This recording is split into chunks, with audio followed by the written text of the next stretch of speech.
Bom dia! Na reportagem de hoje abordaremos o assunto ortografia. É um tema bastante complexo pela sociedade brasileira. A ortografia é a parte da gramática normativa que ensina a escrever corretamente as palavras da língua culta. Através do conjunto de símbolos, a forma como devem ser usados, a pontuação, o uso de maiúsculas e entre outras regras da língua portuguesa. A palavra exigir se escreve com G ou com J? Eis a questão. Às vezes temos dificuldade para saber qual a letra correta de determinada palavra. Vejam a seguir regras de algumas delas. Utilizamos a letra S depois de ditongos. Exemplo: coisa, fazão. Em palavras derivadas de uma primitiva grafada com S. Exemplo: liso, alisar, alisado. Em sufixos ex ou exa e isa, que indicam origem, títulos de nobreza e profissão ou atividade. Exemplo: França, francês, francesa. Origem. Na flexão dos verbos por e querer. Exemplo: por, pus, puser, pusesse. Em adjetivos terminados em oso ou ousa, indicadores de abundância. Exemplo: teima, teimoso. Emprega-se o SS nos vocábulos derivados cujos primitivos se escrevem com SS. Exemplo: engrossar, cassação. Nos vocábulos derivados do verbo ceder e seus componentes. Exemplo: ceder, cessão. Conceder, concessão. Nos vocábulos derivados dos verbos terminados em primir, ti e gredir. Exemplo: reprimir, repressão, repressivo. E por fim, em palavras relacionadas a verbos que se constituem do radical mit. Exemplo: comprometer, compromisso. Emprega-se o Z nas palavras derivadas de outras que já apresentam Z no radical. Exemplo: deslize, deslizar. Razão, razoável. Nos sufixos ex e exa ao formarem substantivos abstratos a partir de adjetivos. Exemplo: inválido, invalidez. Limpo, limpeza. Nos sufixos isar ao formar verbos e isação ao formar substantivos. Exemplo: civilizar, civilização. Nos derivados em zal, zeiro, zinho, zinha, zito e zita. Exemplo: cafezal, cafezeiro. Emprega-se o X depois de ditongos. Exemplo: ameixa. Depois da sílaba inicial em. Exemplo: enxame. Exceção feita aos verbos encher e encharcar e seus derivados. Depois da sílaba bru, mi e pu. Exemplo: mexer, bruxa, puxar. Exceção feita a mecha e derivados.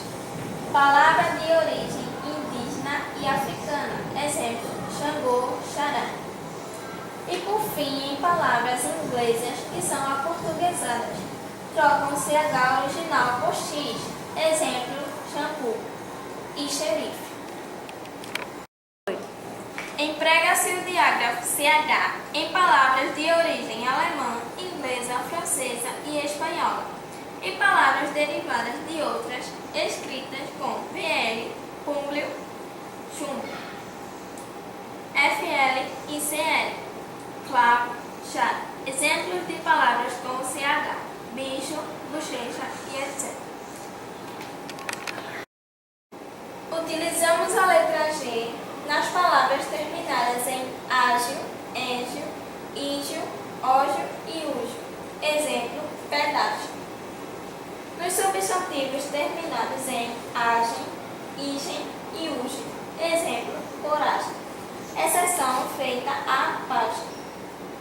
Nas palavras derivadas de outras que se grafam com G. Exemplo: engessar, de gesso.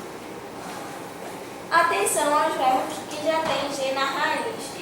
Eles mantêm o G em toda a sua conjugação. E os que têm G na raiz mudam o G para J antes de A e O para adaptar a grafia à pronúncia.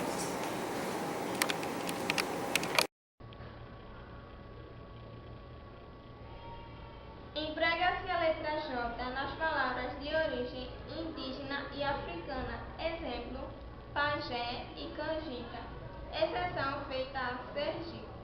Nos vocábulos de origem latina, exemplo, majestade e jeito. Na terminação age, exemplos, laje e traje.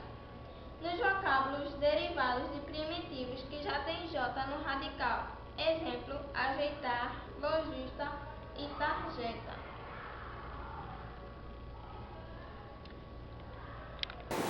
Pois bem, respondendo à pergunta, exigir se escreve com G. Obrigada, Gerlaine, por esclarecer nossas dúvidas. E fique aí com Marília contar.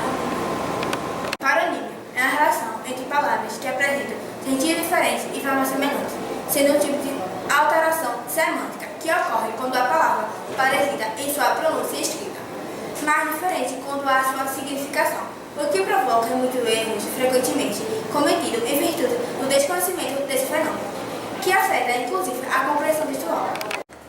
Alguns exemplos dessas palavras. Palavra 1, acender, significado dar à luz. Palavra 2, acender, significado subir.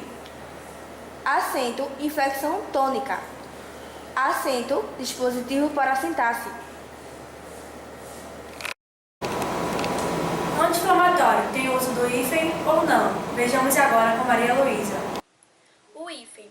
O hífen representa um sinal gráfico, onde é utilizado para ligar palavras compostas, fazer a junção em pronomes oblíquos, separar sílabas e ligar palavras procedidas em prefixo.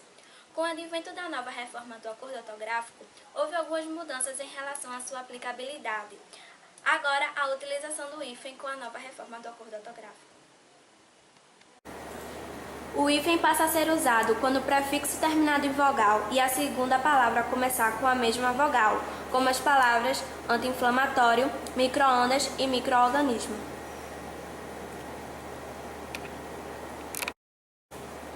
Com o prefixo, emprega-se o hífen diante de palavras iniciadas com H, como anti-histórico e extra-humano.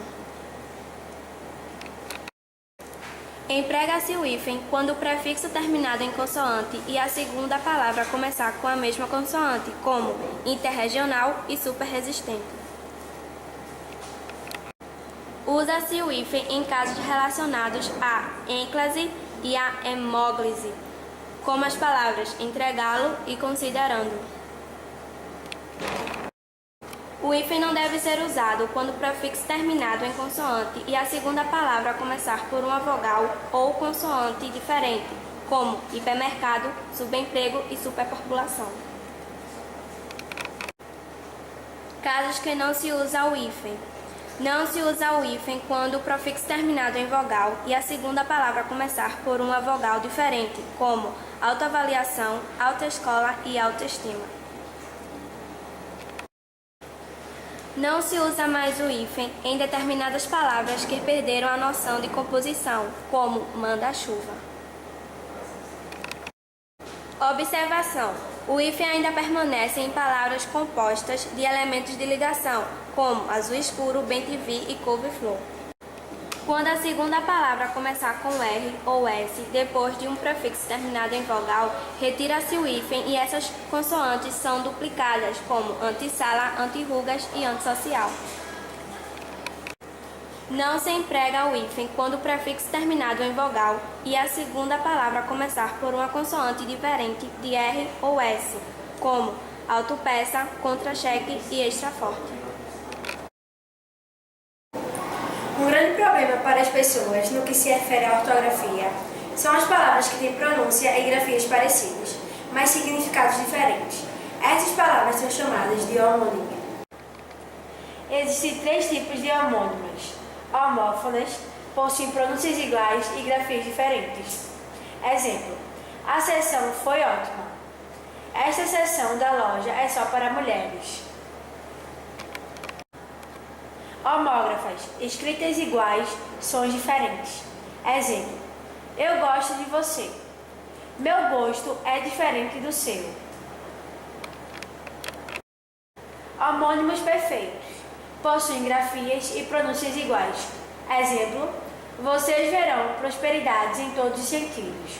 O verão deste ano está chuvoso. Veja agora a situação gráfica com Rebeca. Bom dia, Luísa. Bom dia, Jéssica. Com a reforma da ortografia, não só a pontuação das palavras mudaram, mas também a sua acentuação. Veja no quadro a seguir as principais mudanças. Todas as palavras monossilábicas, átonas e tônicas, terminadas em A, E, O ou formadas por ditongos abertos, são acentuadas. Os terminados em E, na terceira pessoa do plural, ficam sem acento e duplicam a nota E, como ele vê, eles veem, ela crê, elas creem. As oxítonas terminadas em A, E, O ou em e ens são acentuadas, como parabéns, café, coração, cipó e outras. Acentuamos palavras paroxítonas quando terminadas em N, R, X, PS, ão, I, e us, como afável, incrível, útil, caráter, éter, Marte, fórum, tórax, órfãos, etc. As proparoxítonas são todas acentuadas, como lágrima, música, ônibus, xícara, etc. Não se usa mais o trema, só em palavras de origem estrangeira ou nomes próprios, como Bitin, Miller, Milleriano. Os hiatos. Acentua-se o I e o U dos hiatos quando formam sílabas sozinhos ou com S. Por exemplo, juízo e saúde. Usa-se o acento diferencial para diferenciar as palavras pôde e pode, por e por.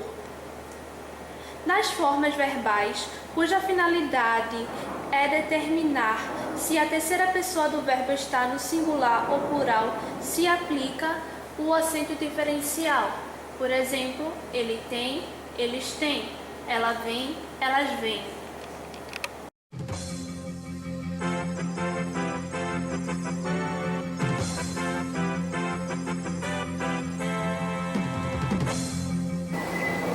Quem nunca recebeu aquela frase no WhatsApp e surgiu aquela grande dúvida? Pergunta ou afirmação. Isso ocorre devido à falta de pontuação. Fique agora com Gabriela Cardoso para explicar pontuação. Pontuação serve para organizar e dar ênfase ao texto. Os sinais de pontuações reproduzem na escrita nossas emoções, intenções e anseios. Ponto. Quando utilizar o ponto simples. Para indicar o fim de um período simples de uma frase com sentido completo. Hoje de manhã acordei com dor de cabeça. Para abreviar. Senhor, antes de Cristo, numeral, adjetivo e etc. Ponto de interrogação. Quando utilizar o ponto de interrogação. Para realizar perguntas. Você quer perguntar alguma coisa? Pode-se utilizar esta pontuação para indicar diversos sentimentos: surpresa, indignação e expectativa. Os alagoanos elegeram Renan Calheiros. Lula não sabia do mensalão. Você está me pedindo em casamento? Ganhamos na loto? O seu time finalmente venceu? Ponto de exclamação. Quando utilizar o ponto de exclamação. Para expressar sentimentos tais como empolgação, suplica, reclamação, surpresa e horror. Vamos sair do Brasil? Para interjeições e locuções interjeitivas. Oh meu Deus, é só você e eu. Depois de vocativos. Você consegue, garoto? Observação 1. Para expressar ao mesmo tempo questionamento e admiração, pode-se usar interrogação e exclamação juntos. Que coisa, não? Observação 2. Para intensificar ainda mais a situação ou os sentimentos expressos, pode-se repetir várias vezes estes sinais de pontuação. Você topa mesmo? Topo sim. Reticências. Quando utilizar as reticências para suprimir trechos. Era uma vez e viveram felizes para sempre, para indicar continuidade de pensamento ou de enumeração. Eu gostei do novo técnico, mas os novos jogadores. Parênteses. Quando utilizar os parênteses para indicar uma explicação. Embora esse tipo de amor pareça ter saído de cena, ainda é presença marcante em nossa cultura. Experimente contar para sua mãe que você não irá se casar. Na indicação de fontes bibliográficas, e disse Moisés: tira os sapatos, pois estás em terra santa. Êxodo 3:5. Para isolar um comentário ou pensamento, votarei nulo. Político nenhum me representa. Aspas. Quando utilizar aspas. Para destacar transcrições. Dessa música todos lembram. Para nossa alegria. Para destacar uma frase escrita ou dita por alguém. É como ele sempre diz: só querem saber do venha a nós e nada do ao vosso reino. Para indicar expressões estrangeiras, neologismo, arcaísmo, gírias, apelidos ou para dar ênfase a qualquer expressão. Dei um joinha e printei. Também foi preso Luiz Ramão, o macarrão. A plateia respondeu com um sonoro: não. Já treinamos bastante, agora let's rock. Para indicar ironia. Apertando várias vezes o botão, o elevador entra em modo de urgência. Para relativizar o sentimento de uma expressão, a raça humana, que é mais inteligente, destrói seu próprio travessão. Quando utilizar a travessão, indicar a mudança de um interlocutor em um diálogo. Ô manhã, leva eu pro circo? Não, senhor. Quem quiser lhe ver, vem aqui. Armaria, manhã, não. Separar orações intercaladas como se fossem vírgulas. Quanto há água no copo, disse o oportunista. Enquanto vocês discutiam, eu a bebi. Colocar em evidência uma frase, expressão ou palavra. Gostaria de agradecer a pessoa mais importante para mim, eu. Expressar comentários ou opinião do autor do texto. Quem já teve chance e o privilégio de presenciar filhotes de animais brincando, sabe como são divertidos. 2 pontos. Quando utilizar os 2 pontos. Para fazer uma citação ou introduzir uma fala. Ela foi vaiada porque declarou: me impressionou como a tecnologia pode ajudar os portadores de deficiência. Para indicar explicações, esclarecimento ou resumo do que foi dito. Antes de orações apositivas. Viverás para Deus com uma condição: que morra para o mundo. A oração subordinada apositiva tem a função de aposto, indica uma explicação. No exemplo dado, morrer para o mundo explica qual é a condição citada, quando se quer indicar uma enumeração. O Brasil não progride porque só lhe interessa carnaval, bunda e futebol. Na introdução de exemplos, notas e observações. Observação: não use linguagem coloquial em correspondências oficiais. Em invocações de correspondências. Prezados senhores, convido-lhes para o meu aniversário, dia 30 de fevereiro. Em citações e referências. É como diz um provérbio chinês: um sábio não diz o que sabe, um tolo não sabe o que diz. Ponto e vírgula. Quando utilizar o ponto e vírgula para separar itens. Este sinal de pontuação pode ser usado para evitar o excesso de vírgulas, quando for preciso separar orações coordenadas que já possuem vírgulas. Ela não comentou nada. Apenas olhou nos meus olhos, sentou-se ao meu lado, queria ficar comigo. Para separar antítese. Muitos querem, poucos podem. Para dar maior pausa a conjunções adversativas. Mas, porém, contudo, todavia, entretanto e etc. O time está completo, porém, perdeu. Vírgula. Usa-se a vírgula. Do adjunto adverbial. O café, em razão da sua abundância, vem caindo de preço. Da conjunção. Estão produzindo, todavia, altas quantidades de alimentos. Das expressões explicativas ou corretivas. As indústrias não querem abrir mão das suas vantagens, isto é, não querem abrir mão. Para marcar inversão do adjunto adverbial colocado no início da oração. Depois das 7 horas, todo o comércio está de portas fechadas. Dos objetos plenásticos antepostos ao verbo. Os pesquisadores não lhes destinaram verbo alguma. Do nome de lugar anteposto às datas. Recife, 15 de maio de 1982. Usa-se vírgula para separar entre si elementos coordenados, disposto em enumeração. Era um garoto de 15 anos, alto, magro. Usa-se vírgula para isolar. O aposto. São Paulo, considerado a metrópole brasileira, possui um trânsito caótico. O vocativo. Ora, Tiago, não diga bobagem. E assim podemos concluir o trabalho sobre ortografia. E tenham um bom dia.